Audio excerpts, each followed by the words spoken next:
අද කතාවේ නම වියපත් නුවණ ප්‍රේමය. පැකීට උදේ හරින්න පරක්ක වුණා. අද නිශාරා බීච් එක්කන් යන පොරොන්දු වුණ දවස. කාර් එකේ වේගය මදක් වැඩි කළ ප්‍රගීත් ප්ලේ වෙන සින්දුවද වෙනස් කළා. වැඩිමල් ඔබේ හිතට මං ලං වෙලා පණටත් වඩා ඔබට ආදරය කළා. හරියටම ගැලපෙන සින්දුව. ප්‍රගීත්ගේ මූණේ හසරැල්ලක් මැවුනා. අවුරුදු 10ක් වැඩිමාල් වුණාට නිරාශා පුංචි කෙල්ලෙක් වගේ. ප්‍රගීත් එක්ක ළඟ ඉද්දිත් එහෙම වෙනසක් පේන්නේ නැහැ. ඉෂාරා කියන්නේ ප්‍රගීත්ගේ ඒ-ලෙවල් පන්තිවල හිටිය ටීචර් කෙනෙක්. ඒ කාලේ එහෙම ප්‍රේමයක් තිබ්බේ නැහැ. හොඳ ටීචර් කෙනෙක් කියා. ළමයි හැමෝම ආදරෙයි එයාට. 80%ට වඩා පැමිණීම අඩුයි කියලා ප්‍රගීත් ඉස්කෝලෙන් ඒ-ලෙවල් ලියන්න දෙන්න බෑ කියලා ප්‍රින්සිපල් සර් කිව්වහම නිශාරා තමයි එහෙම චක්‍රලේඛයක් නැති බව තර්ක කරලා ප්‍රගීත් ඉස්කෝලෙන් ලියන්න අවස්ථාව හදලා දුන්නේ. ප්‍රින්සිපල්ට අන්තිමට කරන්න දෙයක් නැතුව ගියා. ඒකෙන් තමයි දෙන්න ගොඩාක් හිතවත් වුණේ. එතනින් පස්සේ ප්‍රගීත් ගොඩක් වෙලාවට නිශාරට WhatsApp මැසේජ් කළා. ප්‍රශ්නයක් වුණාම කතා කළා. එයාලා දන්නේම නැතුවයි එයාලා දෙන්න අතර ආදරයක් ඇති වුණේ. ප්‍රගීත්ට පෙම්වතියක් හිටියා ඉස්කෝලේ යන කාලේ ඉඳන්ම. එයාව අතරින්න හේතුවකුත් තිබ්බේ නැහැ. එයාත් ඉතින්ම තමයි නිශාර ගැන ආදරයක් ඇති වුණේ. නිශාරට බැඳලා බබාලා දෙන්නෙකුත් හිටියා. ඒත් මොකක් හරි හේතුවක් නිසා එයා දුකින් හිටියේ. ඒත් කවදාවත් හස්බන්ඩ්ට විරුද්ධව වචනයක්වත් එයා ප්‍රගීත් එක්ක කිව්වේ නැහැ.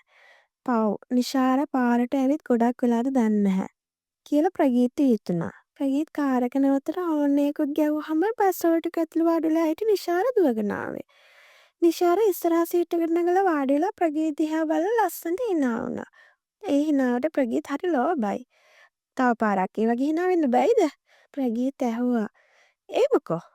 ඔය හිනාව තමයි මාව පිස්සක් කළේ. නැතුව ඉතින් ලස්සනක් කියලා. ප්‍රගීත් කිව්වේ නිශාරය කොණ්ඩ කෑල්ලකින් අදින ගම. ලස්සන නෑ තමයි. ඉතින් මොකටද ලස්සන කෙල්ලෙක් ඉන්න කෙනා මගේ පස්සෙන් ආවේ? මට පාඩු ඉන්න දුන්නා ඉවරනේ. නිශාර නෝ කාඩුවෙන් කිව්වා. පස්සෙන් ආවේද? අනේ මේ මෝඩි. ඕක නම් මගෙන් අහන්න එපා. මම දන්නේ තමසට මෙච්චර ආදරේ හිතුනේ ඇයි කියලා. හේතු දන්නේ නැහැ. හැබැයි පාඩට වඩා ආදරේ. ප්‍රගීත් කිව්වේ වාහනේ පාර හදා ගන්න ගම. නිශාරා මුකුත් කිව්වේ නැහැ. ඇස් පියාගෙන චුට්ටක් කල්පනා කළා. කාලෙකට පස්සේ මෙහෙම නිදහසේ ඉන්නේ. ගෙදර ඉන්න හැම තප්පරේම බබාලා දෙන්නගෙන් එක්කෙනෙක් හරි ඇහැරිලා. බබාලා මං ටිකක් බලා ගන්න. ඔයා චුට්ටක් නිදා ගන්න. එහෙම කියලා කියන්න කවදාවත් සංජය කියලා හිටියේ නෑ නේද කියලා නිශාරට මතක් වුණා. උදේ තනියම උයලා අස්පස් කළා සේරම ඉවරලා තේකක් සංජයගේ අතටම ගෙනිහින් දුන්නාමයි යා නැගිටින්නේ. නැගිටලා ලෑස්තිලා වැඩට යනවා මිසක් නිශාරට පොඩි උදව්වක්වත් කරන්නේ නැහැ.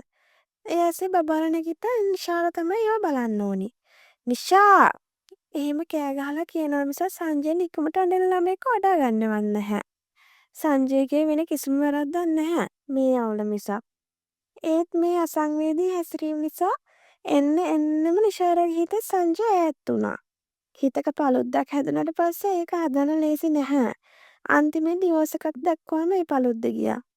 හැබැයි මේ වෙනකොලුත් ඒක ප්‍රගීත් දැනගෙන හිටියේ නැහැ. ප්‍රගීත් දන්නවා සමහර විට එයාගේ තීරණය වෙනස් වෙන්නත් පුළුවන්. ඒ තරමට එයා Tamanට ආදරේ බව නිශාර දැනන් හිටියා. ප්‍රගීත්ගේ ජීවිතය එච්චර සංකීර්ණ කරන්න නිශාරට හිත හදාගන්න බෑ. එයාත් ඒ තරමටම ප්‍රගීත්ට ආදරේ. නිශාරට ලොකු හුස්මක් එල්ලුණා. එයාලා ටික දුරක් බීච් එකට ගියෙත් අඳුරන කවුරුත් ඇස ගැටෙන්නේ නැති වෙන්න කියලා හිතාගෙන. ඒත් කරුමෙටම ප්‍රගීත්ගේ පන්තියේම හිටිය කොල්ල සෙට් එකක් බයික් වලින් කතරගම යන ගමන් යාළුවද බීච් එක ගාව නැවතිය පොඩි රෙස්ට් එකකට. එයාලා දැක්ක ප්‍රගීත්වයි නිශාරාවයි. අඩෝ අශානේ අර බලහන් අතරින්නේ ප්‍රගීතය නෙවෙයිද? උගේ කෙල්ල නෙවෙයිනේ බා. උගේ කෙල්ල එන සුදුයිනේ. මේකේ කළුයි වගේනේ පේන්නේ හොර එකක් වගේ. තාරින්දු කීම කිව්වා. යකෝ යමන් ටිකක් ළඟට හරියට බලා ගන්න. අශාන්ට තිබ්බේ කුරරු සතුටක්. මොකද අශාන් කොහොමත් ප්‍රගීත් එක තරහයි ඉස්සරේ ඉඳන්ම. කොල්ලෝ අලියගෙන් ඕලල් කාලේ ඉඳන්ම තරහයි. මේක හරියට බලාගන්න අවස්ථාව ආවම පරිගන්න මාරු ආරංචි යන්නේ. තව ටිකක් ළඟට ගියා සෙට් එක. අම්මට සිරි යකෝ නිශාර ටීචර්. තරිඳුට හිතා ගන්නවත් බෑ. අශාන්ගේ ඇසුත් ලොකු වෙලා. ප්‍රගීත පේන්න බැරුවට නිශාර ටීචර් එක්ක නම් අශාන්ගේ කිසිම තරහක් නැහැ. ආරංචිය ව්‍යාප්ත කළා ටීචර් බේරලා තමයි වැඩේ කරන්න කියලා අශාන් හිතාගත්තා. මොකද පන්තියම ටීචර්ට මාර ආදරේ. මේ මුකුත් නොදන්න ප්‍රගීත් නිශාරව ඇඟට තුරුල් කරගෙන කියව හිටියේ. ඔයා හිතනවා ඇති මම සෙන්ඩල් බඳින්න තියාගෙන ඔයාව නිකන් පාවිච්චි කරනවා කියලා නේද? ඔයාට ඇත්තටම එහෙම හිතෙනවද නිශාරා? නැහැ. ඔයාට කාව හරි පාවිච්චි කරන්න ඕනේ නම් මෙච්චර අවදානමක් අරගෙන ඒකට මාව තෝරගන්නේ නැහැ කියලා තේරුම් ගන්න තරම් මට මොලයක් තියෙනවා. හරිද? ඇත්තද පිස්සි. මේ චොකලට් එකක් ඇති කා එකේ. අරන් එන්නද? අමතකුණානේ මට ඒක. ප්‍රගීත් කාර් එක ළඟට යන නැගිටලා ආවා. එතකොට කොල්ල සෙට් එකත් බයික් ළඟට ඇවිත්. ප්‍රගීත් දැක්කා එයාලව. එයාලත් දැක්කා ප්‍රගීත්ව. කතා නොකරම එයාලා බයික් වල නැගලා ගියා. ප්‍රගීත්ට තේරුණා එයාලා අනිවාර්යෙන්ම දකින්න ඇති කියලා. නැත්තම් තනිතු කතා නොකර යන්නේ නැහැ. ආශාන්ගේ සෙට් එකේ එහෙම කළත්. දැන් ආවට හිතට මොකද්ද වගේ. නිශාරට කියලා එයාව කලබල කරන්නත් මොකද්ද වගේ.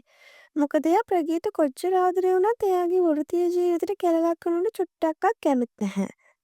ඕන එකක් කියලා ගෙදර ගිහින් තරිඳුට කෝල් එකක් දෙනවා කියලා ප්‍රගීත් හිතාගත්තා. සුන්දර දවසක් කෙලවට නිශාරා ප්‍රගීතුයි ගෙදර එන්න පිටත් වුණා. නිශාරාව ගෙදර ළඟටම ගිහින් දාලා ප්‍රගීත් ගෙදර ඇවිත් වොෂ් එකක් දාගන්නත් කලින් තරිඳුට කෝල් එකක් ගත්තා. තරිඳු මචං උඹ ඇයි උදේ දැකලත් නෑ වගේ ගියේ? අඩේ ප්‍රගීතයා තරහ වුණාද උඹ? මැඩම් එක්ක උඹ හිටිය කියලා දැක්කට පස්සේ බං මට මොකද්ද වගේ හිතුණා. උඹටත් අපිට මුණ දෙන්න ලැජ්ජ වෙයි කියලා හිතුණා බං. ඒකයි කතා නොකර ගියේ. එහෙම අවුලක් නෑ බං. ඒක දැන් ගොඩක් කල් තියෙන සම්බන්ධයක්. උඹලා කවුරුත් එක තේරුම් ගන්න එකක් නෑ. මං ගත්තේ බං අෂාන් මේක කාට හරි කියයිද කියලා බලන්න. මගේ කෙල්ල දැනගත්තට නම් මට අවුලක් නෑ බං. මට බය නිචාරගේ පෞල් ජීවිතේටම ප්‍රශ්නයක් වෙන්න පුළුවන් නිසා. අෂානයා මේ විදිහට ගින්න අවුලලා ඇති බං. උඹ ජරා සතානේ උඹ දන්නවනේ. උඹට පුළුවන් නම් මැඩම්ට කියපන් දැන් මම හස්බන්ඩ්ට ෂේප් එකට මොකක් හරි කියලා තියලා තියන්න කියලා. කෝකටත් උඹේ කෙලටත් කියලා තියපන්. මොකක්ම හරි බොරුවක්. තරඳ කිව්වේ ප්‍රගීත් ගැන අනුකම්පාවෙන්. ප්‍රගීත් එහෙමම නිශාරට කෝල් එකක් ගත්තා. නිශාරා මැනික කලබල වෙන්න එපා මේක අහලා. උදේ ආශාන්ලා අපි දෙන්නව දැකලානේ. ආශාන් ඉස්සර ඉඳන්ම මාත් එක්ක තරහයි. අනිවාර්යයෙන්ම දැන් ගිනි තියලා ඇති. මට සමා වෙන්න. මම යාට බීච් එකට යන් කිව්වේ. සෙන්නුට කොහොමද ආරංචියයි. ඒක ප්‍රශ්නයක් නැහැ. එයා කවදා හරි දැනගන්න තියෙන එකක් කලින් දැනගන්න එකයි වෙන්නේ. එයාට මම කොහොමත් කියන්නේ හිතේ තියාගෙන හිටියේ. ප්‍රගීත් කියාගෙන යනවා. ප්‍රගීත් ඔයා බය වෙන්න එපා. මම ඔයාට නොකියව ඩිවෝර්ස් එක අරගෙන දැන් මාස කීපයක්. සෙන්නුට දැනගත්ත එක ප්‍රශ්නයක් නැත්තම් කමක් නෑ ඉතින්. දෙයියනේ ඇයි ඩිවෝර්ස් එක ගැන මට නොකියුවේ? මගේ තීරණ නිසා ඔයාගේ ජීවිතේ සංකීර්ණ කරන්න මට ඕනුනේ නැහැ. ඔයා සෙන්ඩ්‍රෝව බැදලා සාමාන්‍ය ජීවිතයක් ගත කරනවා බලන එක තමයි මගේ ආසාව. මට ලං වෙලා ඉන්න එකෙන් ඔයාගේ හැමදේම විනාශ වෙනවා විතරයි ප්‍රගීත්. නෑ මැනික නැහැ. ප්ලීස් මට ටික දවසක් දෙන්න. මම සේරම හරි ගස්සනවා. මාව විශ්වාස කරන්න. ඊට පස්සේ ගොඩක් දේවල් වුණා. සින්ඩරට ප්‍රගීත් සහ නිශාර අතර සම්බන්ධය ආරංචි වුණා. ප්‍රගීත්ගේ තාත්තා ප්‍රගීත්ට හાર્ඩ්වෙයාර් එකක් දාලා දුන්නා. ප්‍රගීත්ගේ ගෙදරින් මුලින්ම අකමැති වුණත් පස්සේ ප්‍රගීත්ගේ දැඩි ඉල්ලීම නිසාම නිශාර එක්ක කතා කරන්න කැමති වුණා. නිශාරගේ බුද්ධිමත් කතාවට හිත ගිය ප්‍රගීත්ගේ තාත්තා නම් අන්තිමේදී දෙන්නට ආශිර්වාද කළා. මොකද ප්‍රගීත්ලයි කන්ස්ට්‍රක්ෂන් කම්පැනි එකේ අනාගත අභිවෘද්ධියට නිශාරව දායක කරගන්න පුළුවන් බව තාත්තගේ බිස්නස් වලට තේරුණා. ටික කාලෙ ගත වුණා. අවුරුදු 5කට පස්සේ ප්‍රගීත් බබා නැගිටින්නකො කිරි හදනවෝ. නිශාර තාරාවියක් වගේ පැද්දි පැද්දී ප්‍රගීත් ඇහැරෙව්වා. තව නිදිමතයි මැනික විනාඩි 10ක් ඉමුද? කො බබා ඉස්කෝලේ ගියාද? ඔයාත් එන්නකො තුරුලට. ප්‍රගීත් ආදරෙන් නිශාරව පරිස්සමට තුරුලට ගත්තා. දැන් කෙල්ලගේ බඩට මාස 5ක් විතර. පුතාලා දෙන්න ඉස්කෝලේ යනවා. ප්‍රගීත් හાર્ඩ්වෙයාර් එක සාර්ථකව කරගෙන යනවා. නිශාර ටීචින් වලින් අයින් වෙලා ප්‍රගීත්ලයි කන්ස්ට්‍රක්ෂන් කම්පැනි එකේ වැඩවලට උදව් කරනවා.